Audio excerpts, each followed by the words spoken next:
I think that there's this misconception that it's only football that gets concussions. We have certainly many other sports that can get concussions. So what we do is we do a baseline screening, which includes their history and physical exam, which history is the key. And I think, as with everything that we talk about tonight, the biggest dilemma that we face is honesty on the part of the student athlete, or the athlete in general. You know, these are athletes, they want to be in the game. So their main focus is, I need to be on the field. And so our main obstacle is just that, because they're not always as honest as we would like them to be. So what we like to do at Northwestern is we educate them right from the beginning. So in the process of doing the physical exam, I talk to them. If they've had a history of concussions, we talk about, you know, how those went down. Were they unconscious? Did they lose memory?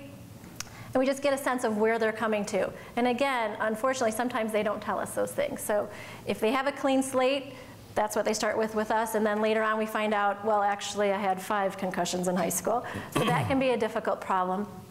But then we also do a neuropsychological test, which is a computer test. We happen to use Impact. There are several other, actually many other computer-based programs that are available. And it's a series of tests, and we have a neuropsychologist that reviews that as well.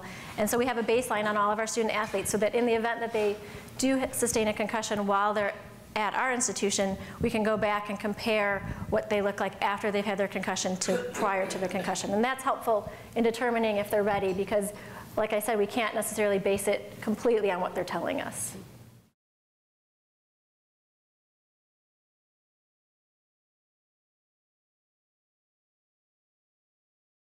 The first thing I would say to players is, you have one brain.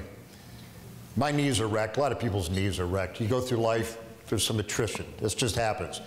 You get new knees. You can't get a new brain. So think about your brain as something very special. And I would urge trainers and doctors to tell young athletes the simplest thing, what a concussion is. To hear Dr. Batjer say, as we now know, you don't have to be knocked out.